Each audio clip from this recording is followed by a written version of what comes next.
ወንድሞች እህቶች አሁንም ደጋግሜ ነፍሴንም እናንተንም የማስታውሰው የተፈጠርነው ለአምልኮ ነውና አምልኮን በአግባቡ ከመፈጸም ምንም አይነት ጉዳይ ቢዚ ሊያደርገን አይገባም። ኑሮ የአኺራ ኑሮ ነው። ምድራዊ ኑሮ በአጭር ነገር ይጠናቀቃል።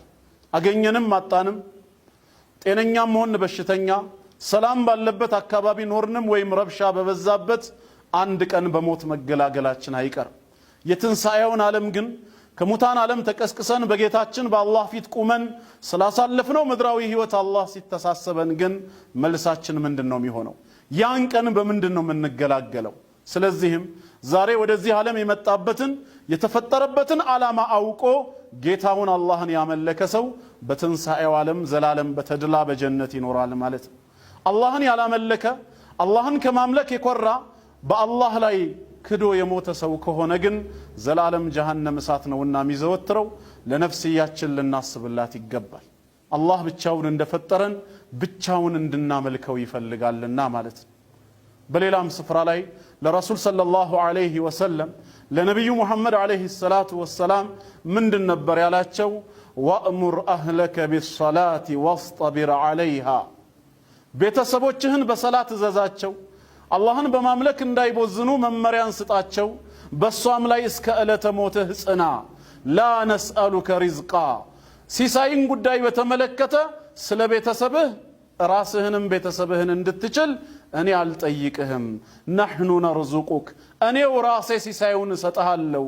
ወልዓቂበቱ ሊተቅዋ፣ ምስጉኒቷ መጨረሻ አላህን ለሚፈሩ ጥንቁቆች ናት በማለት የትንሣኤው ዓለም ዕድለኞች ዛሬ በምድር ላይ የተፈጠሩበትን ዓላማ አውቀው አላህን በብቸኝነት አምልከው የሞቱ ሰዎች ብቻ እንደሆነ ገለጸ ማለት። እኛም አላህን በመገዛት ላይ ልንቦዝን አይገባንም ማለት ነው። በሱረቱ ኒሳ ምዕራፍ 4 ቁጥር 36 ላይ እንደዚሁ ወዕቡዱላህ፣ አላህን ተገዙ እርሱን ብቻ አምልኩ፣ ወላ ቱሽሪኩ ቢሂ ሸይአ፣ በሱ አምልኮ ላይ አንዳችንም አካል እንዳታጋሩ ይላል። አላህ ማጋራትን አይወድም። ብቻውን እንዲመለክ ብቻውን እንድንገዛው ነው የሚፈልገው። ሲፈጥረን ብቻውን ነው አይፈጠረን። ያገዘው ያማከረው ሐሳብ የሰጠው ወይ አደምን ሲፈጥረው አፈርና ጭቃ ያቀበለው አልነበረም። በራሱ ኃይል በራሱ ችሎታ ከሆነ ብቻውን የፈጠረው የሲሳዩንም ጉዳይ ሙሉ ኃላፊነቱን ወስዶ ብቻውን የሚያበላን ብቻውን የሚያጠጣን ጌታ ከሆነ ስናመልከውም ብቻውን እንድናመልከው ይፈልጋል። በእኔ አምልኮ ላይ አንዳችንም አካል ከመላእክ ወገንም ይሁን ከነቢያት፣ ከደጋጎችም ይሁን ከጻድቃን፣ ከሰማዕታት ወገንም ይሁን ከሙታን ማናቸውንም በእኔ አምልኮ ላይ እንዳታጋሩብኝ ነው የሚለው አላህ። ማጋራትን በፍጹም አይወድም አላህ። ስለሆነም ነው በአላህ አምልኮ ላይ ሌላን አካል አጋርቶ ከዚህ ተግባሩ በተውበት በንስሐ ወደ አላህ ሳይመለስ የሞተን ባሪያ ኢነላህ ላ የግፊሩ አን ዩሽረከ ቢህ፣ አላህ በእርሱ የማጋራትን ኃጢአት በፍጹም አይምርም በማለት የተናገረው። ስለዚህም ወደ አላህ ተመልሰን ሁላችንም በቀሪ ህይወታችንና እድሜያችን አላህን ብቻ ልንገዛ አላህን ብቻ ልናመልክ ይገባናልና ማለት ነው። ሱረቱል በቀራ ቁጥር 21 ላይ ጌታችን እንዳዘዘን ያ አዩሃ ናስ፣ እናንተ ሰዎች ሆይ እዕቡዱ ረበኩም አለዚ ኸለቀኩም፣ ያ እናንተን የፈጠራችሁ የሆነውን ጌታ አላህን ተገዙት አምልኩት። አላህ ማለት እናንተን ብቻ ሳይሆን ወለዚነ ሚን ቀብሊኩም፣ እነዚያንም ከናንተ በፊት የነበሩትንም ቀደምት አያቶቻችሁን ቅማያቶቻችሁን እስከ አደም ድረስ ያሉትን ሁሉ የፈጠረ ጌታ ነው። ስለዚህ አላህ የሁሉ ፈጣሪ ነውና ይሄን ጌታ ተገዙት ይላል። አላህን መገዛት ቋሚ ስራችን መሆን አለበት ማለት ነው። የተፈጠርነው ለአምልኮ ነውና። ሙዓዝ ኢብኑ ጀበል የሚባለው የነብዩ መሐመድ ሰለላሁ ዐለይሂ ወሰለም ሰሃባ ወይም ሐዋርያ ምን ይላል ሲናገር? ኩንቱ ሪድፈ ረሱልላህ ሰለላሁ ዐለይሂ ወሰለም ዐላ ሒማሪን፣ አንድ ቀን ከአንድ አህያ ኋላ ከመልእክተኛው ኋላ ሁኜ ተፈናጥጬ ሳለ ፈቃለ ሊ ያ ሙዓዝ፣ አንተ ሙዓዝ ወይ በማለት ጠሩኝ ይላል።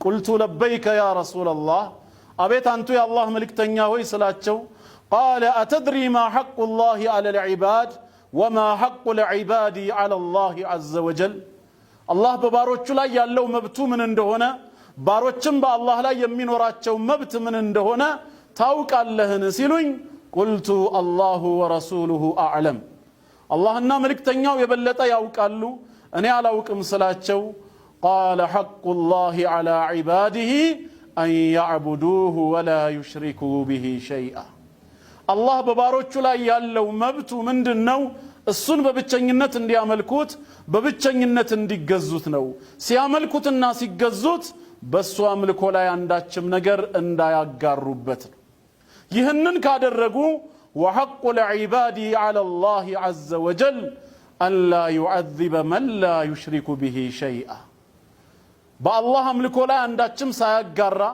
اللهن بچا عند ملكة اللهن بچا عند تجزا يموتون بارياون بجهنم سات لايك أتاونو جنة اللي ستاونو بمالت نجروت مالتنا إنيام زاري يمچرشا قبلنا علاماتشن بمچو عالم يا اللهن جنة بماغنيت كجهنم سات مدان كهونا ብቸኛው የመዳኛ መንገድ አላህን በብቸኝነት ማምለክ ይሄ ነው የተፈጠርንበት ዓላማ ከሰዎች መካከል አላህ ሰዎችን መርጦ የመረጣቸውን ሰዎች የነብይነትና የመልእክተኝነት ማዕረግ ሰጥቶ ወደ ህዝቦቻቸው ነብይና መልእክተኛ አድርጎ ሲልካቸው የመጀመሪያ ጥሪና ስብከታቸው አላህን በብቸኝነት ተገዙ ከሱ ውጭ ሌላ የለም የሚል ቁርአን በሱረቱል አንቢያ ማዕራፍ 21 አንቀጽ 25 ላይ ነቢያት በጠቅላላ ለዚህ ዓላማ እንደተላኩ ሲናገር ጌታ አላህ ምን ይላል ወማ አርሰልና ሚን ቀብሊከ ሚን ረሱል ካንተ በፊት ከመልእክተኛ አንድንም አላኩም ይላል አላህ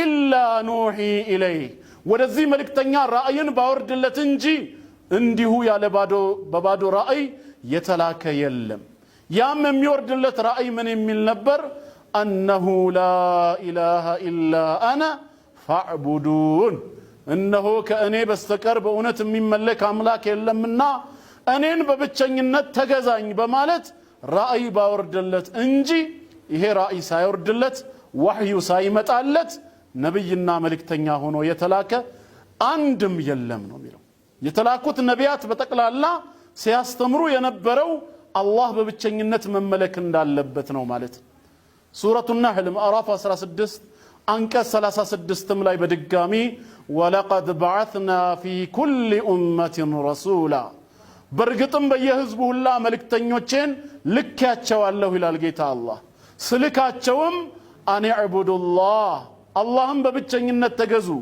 واجتنبوا الطاغوت طاغوتاتن كمجزات راقوا بمالت يستمروا زندان طاغوت مالت كل ما عبد من دون الله كالله وجي يتملك كالله وجي أملكو يقربلت كل مالتنا لملك ميقباو عند الله ብቻ ነው በማለት ነቢያት ሁሉ አስተምረዋል የነቢያት ጥሪያቸው ይሄ ነበር ኑህ አለይሂ ሰላም የመጀመሪያው ረሱል የመጀመሪያው የአላህ መልእክተኛ በመድር ላይ የተላከው ወደ ህዝቦቹ ሲላክ قال يا قوم اعبدوا الله ما لكم من اله غيره ህዝቦቼ ሆይ አላህን በብቸኝነት ተገዙ እርሱም ብቻ አምልኩ ለናንተ ከአላህ ሌላ የሚመለክ አምላክ የላችሁም ነው ያላቸው ሌሎች ነቢያትም ይሄንኑ ትምህርት ነው ያስተማሩት ነብዩ መሐመድም ሰለላሁ ዐለይሂ ወሰለም የአላህ ውዳሴ ሰላሙን በረከቱን በሳቸው ላይ ይሁን ዚል መጃዝ በተባለው ሱቅ ላይ ሲያልፉ የመጀመሪያ ጥሪያቸው በመካ ከተማ ምንድን ነበር ያሉት